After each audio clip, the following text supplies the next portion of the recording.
Hello and welcome to the channel online अधिकारी। मेरा नाम सौरभ यादव। आपको पिछले लेक्चर जो है बायो के, उसमें मतलब टोटल आपको 7 लेक्चर दिए जा चुके हैं। आज 8वां लेक्चर है। पिछले लेक्चर में हम लोग श्वसन तंत्र के बारे में पढ़े थे। आज हम लोग परिसंचरण तंत्र यानी सर्कुलेटरी सिस्टम के बारे में पढ़ेंगे।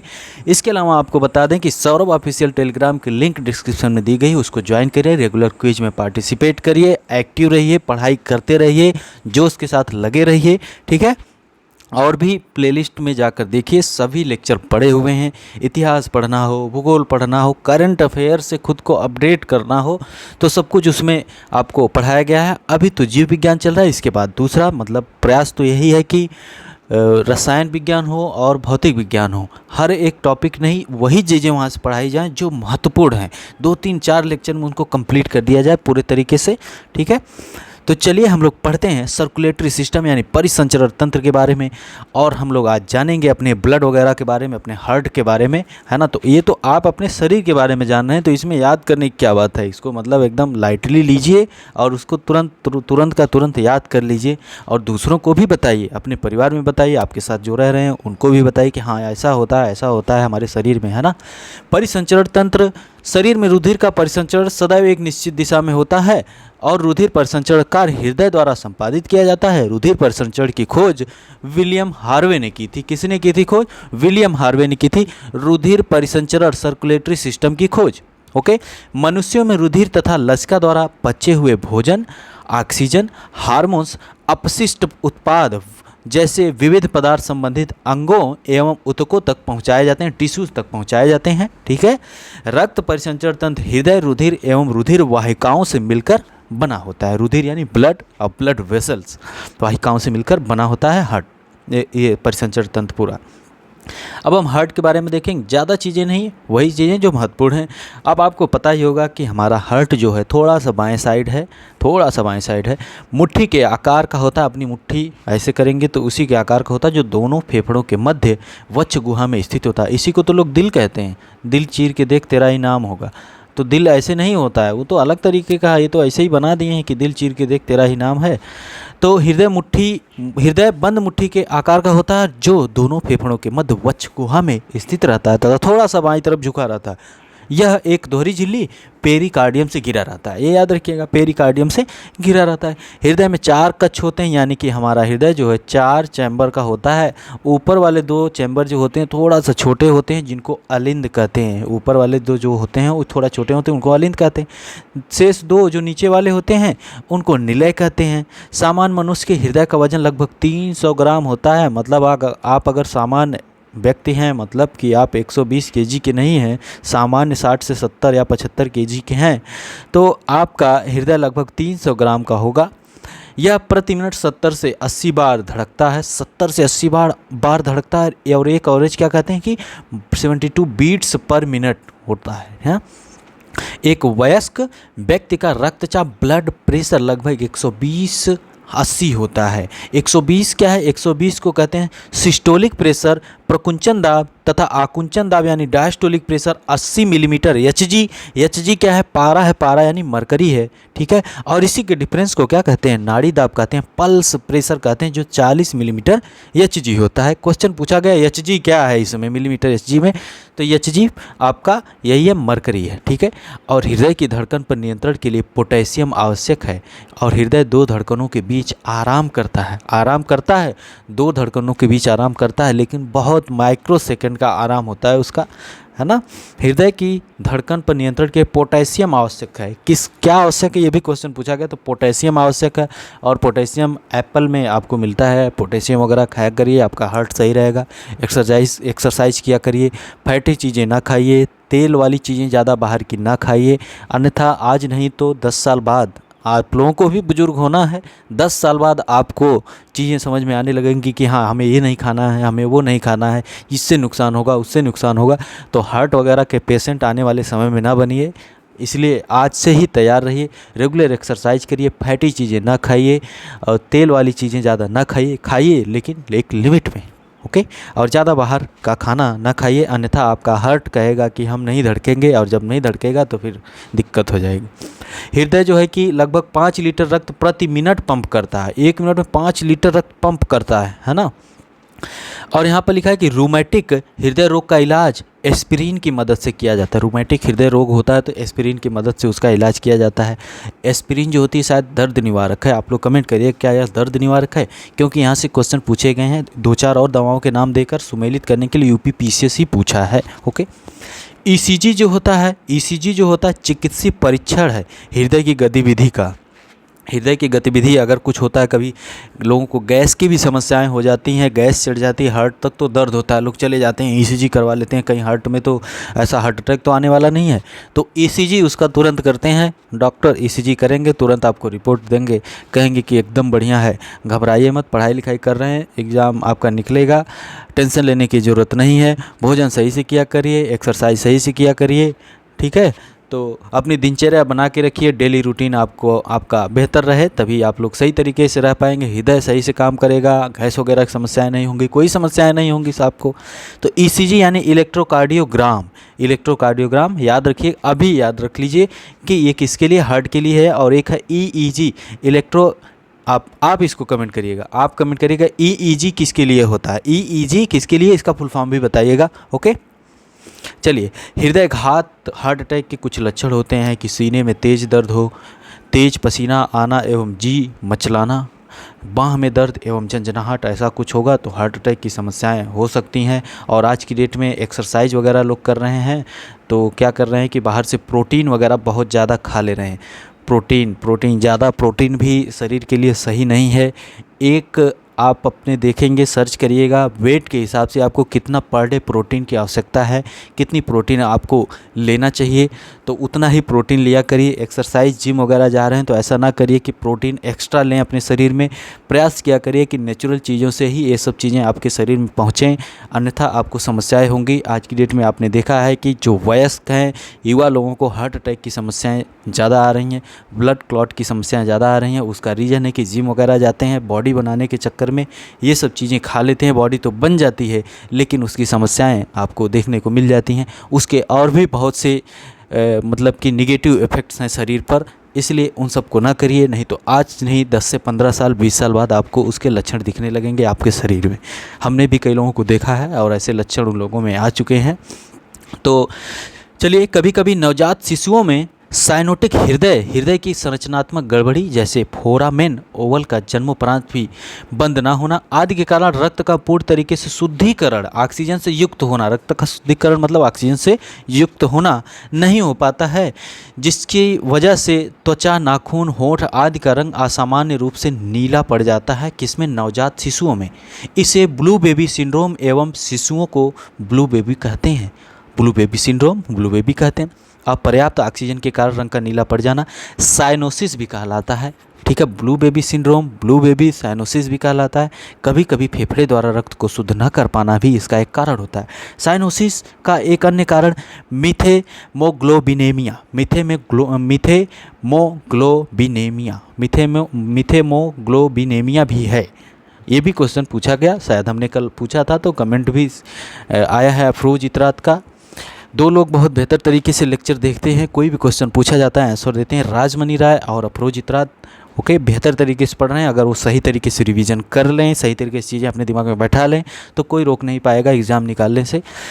और यही जो क्वेश्चन पूछा गया था, इसमें प्रदूषित भूमिगत जल से नाइट्रेट नवजात शिशुओं के शरीर में पहुंच जाता है। नाइट्रेट याद रखिएगा, नाइट्रेट की वजह से ये होता है मिथेमोग्लोबिनेमिया। ओके, जिससे उनके रक्त की ऑक्सीजन वहन क्षमता कमज़ोर पड़ जाती है और शरीर का रंग नीला पड़ जाता है। तो यहाँ पर ये चीज़ें आपकी क्लियर होती हैं। रुधिर वाहिकाएँ, ब्लड वेसल्स की बात करें तो 3 हैं, आर्टरीज हो गई, वीन्स हो गई और केशिकाएँ हो गई। केशिकाएँ भी अभी देखेंगे सब। तो आर्टरीज यानी धमनियाँ, सिराएँ, केशिकाएँ, धमनियाँ, सिराएँ, केशिकाएँ। धमनियाँ, आर्टरीज की बात करें तो रुधिर को हृदय के से विभिन्न अंगों में ले जाती हैं। आर्टरीज क्या करती हैं? धमनियाँ क्या करती हैं? रुधिर को हृदय से विभिन्न अंगों में ले जाती हैं। आर्टरीज क्या करती हैं? हार्ट से ब्लड को विभिन्न अंगों में ले जाती हैं। फेफड़ों में जाने वाली फुफ्फुस धमनियाँ यानी पल्मोनरी आर्टरीज के अतिरिक्त इनमें शुद्ध रक्त प्रवाहित होता है। फेफड़ों में जाने वाली फुफ्फुस धमनियों के अतिरिक्त इनमें शुद्ध रक्त प्रवाहित होता है, यानी फुफ्फुस धमनियों में अशुद्ध रक्त प्रवाहित होता है हमेशा। ओके, फुफ्फुस धमनी या दाएं निलय से अशुद्ध रक्त फेफड़ों तक पहुंचाती है। इसमें अशुद्ध रक्त हमेशा बहता है ना, याद रखिएगा। धमनियाँ शरीर में काफ़ी गहराई में स्थित होती हैं। महाधमनी होती है ऑर्टा। ऑर्टा यह शरीर की सबसे बड़ी धमनी है जो बाएं निलय से शुद्ध रक्त शरीर में पहुंचाती है। महाधमनी यानी ऑर्टा, ठीक है, इसको याद रखिए, सबसे बड़ी धमनी है, सबसे बड़ी आर्टरीज है। ओके। और दायां आलिंद या शरीर से अशुद्ध रक्त प्राप्त करता है। बायां आलिंद से फेफड़ों से शुद्ध रक्त बाएं निलय में ले जाता है। इतना ज़्यादा मत याद रखिए, इतना याद रखिए कि फुफ्फुस धमनी जो होती है यहाँ पे अशुद्ध रक्त बहता है। ये क्या करती हैं, आर्टरीज क्या करती हैं कि हृदय से विभिन्न अंगों में ब्लड को लेके जाती हैं। और फुफ्फुस धमनियों के बारे में आपने देख लिया।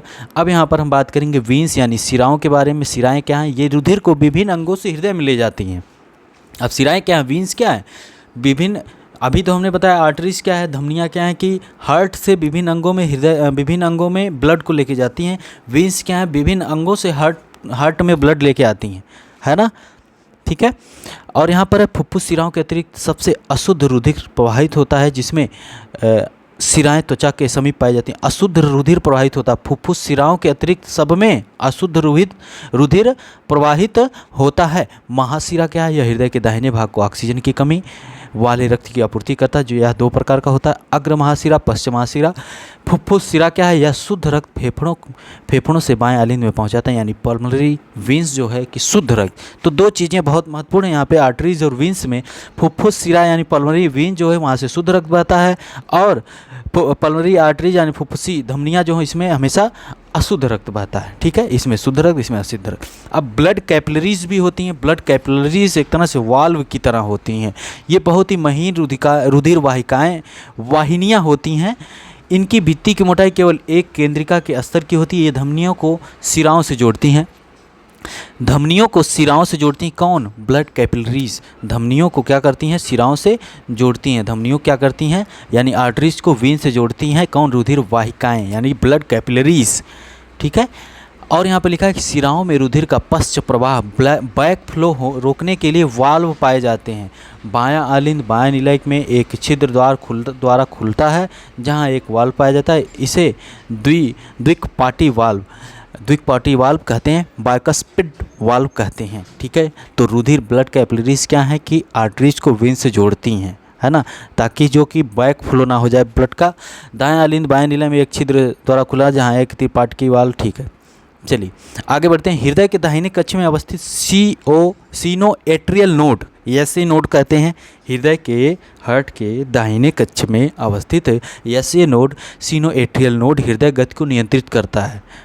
इसे प्राकृतिक पेस मेकर भी कहा जाता है, ठीक है। तो प्राकृतिक पेस मेकर यही स्पीड मेंटेन रखता है। प्राकृतिक पेस मेकर हृदय के दाहिने कक्ष में अवस्थित सीनोएट्रियल नोड हृदय गति को नियंत्रित करता है। इसे प्राकृतिक पेस मेकर कहते हैं। याद रखिएगा, अभी कभी याद कर लीजिए, तुरंत के सीनोएट्रियल नोड होता है जिसको प्राकृतिक पेस मेकर कहते हैं। नेचुरल पेस मेकर जो शरीर में रहता है ना। जब आप रनिंग करते हैं, रनिंग अप करेंगे 500 मीटर 1 किलोमीटर कर लीजिए, इतना तेज़ हार्ट वो होगा बहुत तेज़ी से, और जब तेज़ी से वो करेगा तेज़ी से ब्लड शरीर में जाएगा। तेज़ी से शरीर में जब ब्लड जाएगा तो क्या होगा कि जो भी थोड़ा बहुत अगर समस्याएं ब्लड की कैपिलरीज वेन्स इन सब में होंगी, कहीं पे ब्लड क्लॉट की अगर भी समस्याएं होंगी तो उसको भी तेज़ी से उसको साफ कर देगा। मतलब कि बेहतर तरीके से आपका शरीर में जो है कि आपके शरीर में ब्लड फ्लो हो सकेगा। तो ज़रूर एक्सरसाइज किया करिए, फ़ायदे बहुत हैं, है ना। हार्ट मर्मरिंग क्या है, ये हृदय की वे ध्वनियाँ हैं जो हृदय कपाटों या हृदय के निकट स्थित रक्त शिराओं में रक्त प्रवाह के कारण उत्पन्न होती हैं। बच्चों की तेज वृद्धि के समय इसका होना सामान्य है। हार्ट मर्मरिंग जो बड़े होने पर स्वयं चला जाता है। कभी कभी गर्भावस्था, उच्च रक्तचाप या बुखार के समय हृदय के तेज धड़कने से हृदय को अधिक मात्रा में रक्त प्रवाह को संभालना पड़ता है। इस कारण भी हार्ट मर्मरिंग होता है। यह सामान्य मर्मरिंग है एवं हानि रहित होती है, परंतु जब मर्मरिंग क्षतिग्रस्त या अतिकार किए हुए हृदय कपाट के कारण होता है तो यह असामान्य मर्मरिंग होता है, जिसके लिए उपचार की आवश्यकता होती है ना। तो रेगुलर एक्सरसाइज वगैरह करेंगे तो अब ये सब चीज़ें आपको नहीं देखनी पड़ेंगी। अगर नहीं करेंगे तो देखनी पड़ेंगी। अचानक से उठे गए 2 किलोमीटर रनिंग करके चले आए, फिर 1 महीना सो रहे हैं, तो ये सब समस्याएं हो जाएंगी, ठीक है। और एक्सरसाइज किया करिए। एक्सरसाइज का मतलब है कि आप अगर रेगुलर 1 2 दिन 3 दिन एक्सरसाइज करेंगे तो आपकी बॉडी में पेन होगा। 4 दिन 5 दिन 6 दिन होगा तो फिर आपकी बॉडी उसी माहौल में ढल जाती है, उसको वही बेहतर लगता है, कहीं पर भी आपकी बॉडी में पेन नहीं होगा। है ना। चलिए आगे बढ़ते हैं। अब हम ब्लड के बारे में देखेंगे। ब्लड ब्लड ब्लड रुधिर एक तरल संयोजी ऊतक तथा प्राकृतिक कोलाइड है जो मुख्यतः दो अवयवों से मिलकर बना है। किससे? ब्लड सेल्स और प्लाज्मा। ब्लड सेल्स और प्लाज्मा इनसे मिलकर बना है। ठीक है, तो प्लाज्मा क्या है? प्लाज्मा में जो है मानव के कुल रक्त आयतन में प्लाज्मा लगभग 55% होता है। मतलब कि जितना ब्लड है उसमें 55% तक क्या होता है? प्लाज्मा है। यह रंगहीन तरल है एवं इसका अधिकाधिक भाग लगभग 90% जल होता है। मतलब कि 100% ब्लड है तो 55% उसमें प्लाज्मा है और उस प्लाज्मा का 90% जल होता है और इसमें अनेक प्रोटीन पाए जाते हैं। मतलब प्लाज्मा में प्रोटीन भी पाए जाते हैं। यह कार्बन डाइऑक्साइड हार्मोन्स एवं अपशिष्ट को ले जाने का कार्य करता है। अभी याद कर लीजिए कि प्लाज्मा जो कार्बन डाइऑक्साइड हार्मोन्स तथा अपशिष्ट को ले जाने का कार्य करता है ना। इसमें जो कि ग्लोब्यूलिन, एल्ब्यूमिन, फाइब्रोनेजन यकृत में बनने वाले प्लाज्मा प्रोटीन ये सब हैं। याद रखिएगा, ग्लोब्यूलिन, एल्ब्यूमिन और फाइब्रिनोजेन ये भी पाए जाते हैं प्लाज्मा की। ये सब क्या है? प्रोटीन है, प्लाज्मा प्रोटीन है। ठीक है, तो याद रखिए प्लाज्मा के बारे में 55% जो हमारा ब्लड है उसमें जो है कि मतलब कि 100% ब्लड में 55% हमारी प्लाज्मा होती है। उस प्लाज्मा में 55% को अगर हम 100% मानेंगे तो उसमें जो है 90% जल होता है। अब बचा 10%, इसी में क्या होता है कि अनेक प्रोटीन वगैरह पाए जाते हैं और इनका काम क्या है? कार्बन डाइऑक्साइड, हार्मोन्स तथा अपशिष्ट को ले जाने का कार्य करते हैं, है ना। अगले लेक्चर में कुछ चीज़ें और देखेंगे, लेकिन रुधिर के बारे में थोड़ा सा देख लेते हैं, अगले लेक्चर में रिवाइज कर देंगे। आरबीसी ये मुख्यतः 3 प्रकार की होती हैं। लाल ब्लड कोशिकाएं, श्वेत रक्त कोशिकाएं और प्लेटलेट्स। सबको पता है डब्ल्यूबीसी, आरबीसी और प्लेटलेट्स। तो डब्ल्यूबीसी क्या है? ये कोशिकाएं गोलाकार होती हैं। ये कोशिकाएं गोलाकार होती हैं। इसमें केंद्रक अनुपस्थित होता है। याद रखिए केंद्रक अनुपस्थित है। हीमोग्लोबिन नामक लाल वर्णक के कारण रुधिर का रंग लाल होता है। पता होगा, नहीं पता तो अभी याद कर लीजिए। ये ऑक्सीजन के वहन का कार्य करती हैं। इनका जीवन काल 120 दिनों का होता है। यानी 120 दिन बाद जो ब्लड एक बार बना 120 दिन बाद वो खत्म हो जाता है, शरीर से बाहर निकाल दिया जाता है। रक्त का सामान्य पीएच स्तर 7.35 से 7.45 होता है। ये भी क्वेश्चन पूछे गए हैं, है ना। 7.35 से 7.45 होता है। और डब्ल्यूबीसी क्या है? ये अनियमित आकार की वह केंद्रक युक्त होती हैं। और वो क्या है? डब्ल्यूबीसी, आरबीसी क्या है? नियमित आकार की लेकिन केंद्रक नहीं होता है। रुधिर में लाल रक्त कणिकाओं की अपेक्षा श्वेत रक्त कणिकाओं की संख्या कम होती है। ये संक्रमण से शरीर की रक्षा करती हैं। हमारे शरीर की रक्षा संक्रमण से करती हैं। चोट लग जाए तो कुछ देर बाद वहाँ पे आपका ब्लड का थक्का जम जाता है और उसके बाद डब्ल्यूबीसी वहाँ पर उपस्थित हो जाता है। मतलब एक तरह से हमारे बॉडीगार्ड की तरह शरीर में है और जहाँ पर भी कोई दिक्कत होती है तुरंत अपना बैग लेके पहुँच जाते हैं डॉक्टर साहब। ये रक्त कोशिकाओं में सबसे बड़ी होती है। याद रखिए रक्त कोशिकाओं में सबसे बड़ी होती है। डब्ल्यूबीसी का जीवन काल 10 से 13 दिनों का होता है। ठीक है, मोनोसाइट या केंद्रकाणु सबसे बड़ा श्वेत कण रक्त कण है। मोनोसाइट या केंद्रकाणु, ओके। इनको लिम्फोसाइट भी बोले जाते हैं। एक होती है बी लिम्फोसाइट, एक होती है टी लिम्फोसाइट। तो डब्ल्यूबीसी को क्या बोलते हैं? डब्ल्यूबीसी को क्या बोलते हैं? इरिथ्रोसाइट बोलते हैं आरबीसी को, और डब्ल्यूबीसी को लिम्फोसाइट बोलते हैं, है ना। बी लिम्फोसाइट, टी लिम्फोसाइट 2 प्रकार की होती हैं। इनका निर्माण लसिका गांठों, प्लीहा, थाइमस ग्रंथि तथा अस्थि मज्जा द्वारा किया जाता है। ये एंटीबॉडी या प्रतिरक्षी प्रोटीन का निर्माण करती हैं और शरीर की प्रतिरक्षा तंत्र में महत्वपूर्ण भूमिका निभाती हैं। एड्स होने पर इनकी संख्या बहुत कम हो जाती है और जिसकी वजह से प्रतिरक्षा तंत्र खराब हो जाता है। एड्स मतलब एक्वायर्ड इम्यूनो डेफिशिएंसी सिंड्रोम, जिसमें वायरस होता है ह्यूमन इम्यूनो, यही वायरस है ना, HIV वायरस होता है, ओके। और इसके लिए टेस्ट कौन सा होता है इसके बारे में आप लोग कमेंट करिएगा कि एड्स के बारे में जो एक टेस्ट होता है बहुत फेमस टेस्ट है उसके बारे में आप लोग कमेंट करिएगा। प्लेटलेट्स की बात करें, ये सूक्ष्म एवं रंगहीन होती हैं। इनमें केंद्रक नहीं पाया जाता है। ये रुधिर अस्कंदन, ब्लड क्लॉटिंग, रक्त वाहिकाओं की मरम्मत तथा संक्रमण में शरीर की रक्षा में सहायक होती हैं। इसमें भी केंद्रक नहीं है। ये रुधिर अस्कंदन, ब्लड क्लॉटिंग में, रक्त वाहिकाओं की मरम्मत में तथा संक्रमण में शरीर की रक्षा में सहायक होती हैं। जब डेंगू वगैरह हो जाता है प्लेटलेट्स कम हो जाता है, आदमी गिरने लगता है एकदम। रक्त कोशिकाओं डब्ल्यूबीसी, आरबीसी, प्लेटलेट आदि का निर्माण जन्म से लेकर वयस्कों तक में लाल अस्थि मज्जा रेड बोन मैरो में होता है। याद रखिए रेड बोन मैरो में होता है। प्लीहा जो स्प्लीन है, आरबीसी का कब्रगाह भी इसको कहते हैं क्योंकि यह मृत आरबीसी का निपटान करती है। कौन? आरबीसी का कब्रगाह क्यों कहा जाता है प्लीहा स्प्लीन को? क्योंकि मृत आरबीसी जो होती है उसका निपटारा करते हैं, है ना। तो रक्तदाब का नियंत्रण अधिवृक्क एड्रिनल ग्रंथि करती है। आरबीसी की सामान्य संख्या 4 से 6 लीटर होती है पुरुष में, और महिला में 4.2 से 5.0 मिलियन ये होता है, ठीक है, मिलीमीटर क्यूब या ma'am cube. 7% of body weight होता है, मतलब जितना आपका वेट है उसके हिसाब से 7% जो है कि ब्लड होगा आपके शरीर में। मानव शरीर में रक्त की अपर्याप्त आपूर्ति जब होती है तो उसको इस्कीमिया कहा जाता है। एक स्वस्थ मनुष्य में रक्त की कुल मात्रा 5 से 6 लीटर। रुधिर में हिपैरिन या एंटीथ्रोम्बिन नामक प्रतिस्कंदक एंटीकोगुलेंट पदार्थ पाए जाने के कारण रक्त में थक्का नहीं जमता है। ओके, और रुधिर का कार्य क्या है? कार्य तो वही है जैसे कि परिवहन करना ऑक्सीजन का, कार्बन डाइऑक्साइड, हार्मोन्स एवं अपशिष्टों का, रोगों से बचाव, रुधिर में उपस्थित प्रतिरक्षी विषैले बाहरी तथा असंगत पदार्थों को निष्क्रिय करके इसका विघटन कर देते हैं। शरीर की साफ सफाई, टूटी फूटी मृत कोशिकाओं के कचरे या मलबे आदि का WBC भक्षण कर नष्ट कर देते हैं। शरीर का ताप नियंत्रण, जब अधिक सक्रिय भागों में तीव्र उपापचय मेटाबॉलिज्म के फलस्वरूप रुधिर ताप बढ़ने लगता है तो रुधिर त्वचा की रुधिर वाहिनियों में अधिक मात्रा में बहकर शरीर ताप का नियंत्रण करते हैं। थक्का जमना, तो ये सब काम है ब्लड के। ओके, यहाँ पर हमने बहुत चीज़ें देखी। यहाँ पर इस्कीमिया के बारे में हम लोगों ने देखा। मानव शरीर में रक्त की अपर्याप्त आपूर्ति इस्कीमिया कहलाती है। 7% बॉडी के वेट के हिसाब से ब्लड होता है हमारे शरीर में, और सामान्य मनुष्य में, स्वस्थ मनुष्य में 5 से 6 लीटर। प्लीहा को क्या कहते हैं कि आरबीसी का कब्रगाह कहते हैं। स्प्लीन को लाल अस्थिमज्जा रेड बोन मैरो में रक्त का निर्माण होता है, आरबीसी WBC प्लेटलेट्स का। ओके, और प्लेटलेट्स क्या हैं? ये भी रक्त वाहिकाओं की मरम्मत करती हैं और प्रतिरक्षा तंत्र को मजबूत करती हैं। इनमें भी केंद्रक नहीं पाया जाता है। हमने WBC के बारे में बताया कि इसमें अनियमित आकार की होती हैं और केंद्रक पाया जाता है। रक्त कणिकाओं की संख्या इनकी जो है बहुत कम होती है और ये सबसे बड़ी होती हैं, और 10 से 13 दिनों का इनका जीवन काल होता है, जबकि इसका 120 दिन होता है आरबीसी का। इसको कहते हैं WBC को लिम्फोसाइट सेल्स भी इनको कहे जाते हैं, और ये 2 तरह की होती हैं, बी लिम्फोसाइट और टी लिम्फोसाइट। ओके, आरबीसी के बारे में 7.35 से 7.45 इसका पीएच वैल्यू होती है।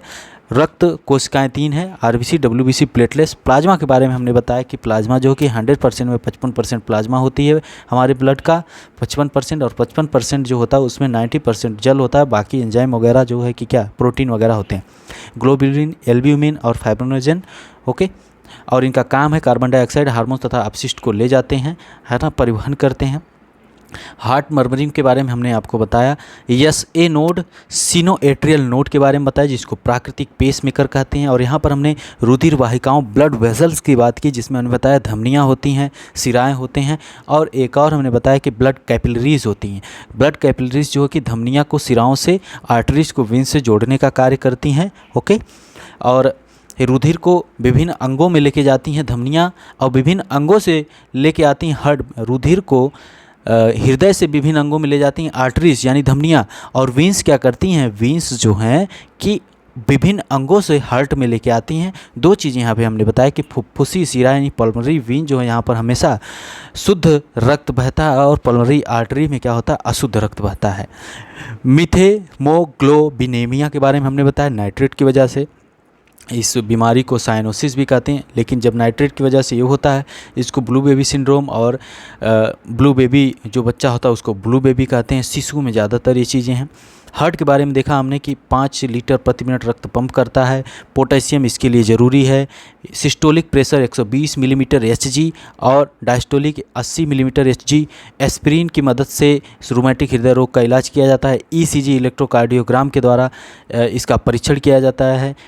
और भी चीज़ें यहाँ पर हमने देखा, क्या देखा कि यहाँ पर 300 ग्राम का एक सामान्य व्यक्ति में होता है आपका हार्ट, हमारा हार्ट जो अभी धक धक कर रहा है ना वो। और दूसरी चीज़ पेराकार्डियम से घिरा होता है। 4 चैम्बर पाए जाते हैं हमारे और आपके हार्ट में, और ऊपर के 2 जो चैम्बर हैं वो थोड़ा छोटे होते हैं जिनको अलिंद कहते हैं, नीचे वाले थोड़ा बड़े होते हैं, वेंट्रिकल जिनको निलय भी कहते हैं। और 72 बीट्स पर मिनट ये रोज़ चलता रहता है, लेकिन रनिंग करेंगे तो बहुत तेज़ हो जाता है। 70 से 80 बार कहा जाता है कि प्रति मिनट इतना लगभग होता है, लेकिन 72 एक एवरेज कहा जाता है। 120 मिलीमीटर Hg। यह वायुमंडलीय रक्तचाप वायुमंडलीय दाब से अधिक होता है। दाब से अधिक नहीं होगा, कम होगा तो क्या होगा कि बहुत दिक्कत हो जाएगी, है ना। विलियम हार्वे ने परिसंचरण तंत्र की खोज की थी। ओके, तो यही है सर्कुलेटरी सिस्टम। पिछले लेक्चर में हम लोगों ने बहुत कुछ देखा। अब अगले लेक्चर जो होंगे 1-2 लेक्चर में यह चैप्टर खत्म होगा। यह चैप्टर खत्म होते ही समझ लीजिए कि आपका खत्म हो जाएगा पूरा बायो। जो महत्वपूर्ण चीज़ें हैं लगभग आपकी धीरे धीरे कंप्लीट हो चुकी हैं। इतना जितना बता दिया गया टिक करिए, उसको बार बार रिवाइज करिए। सिलेक्शन कोई नहीं रोक सकता। मिलते हैं अगले लेक्चर में। बहुत बहुत धन्यवाद।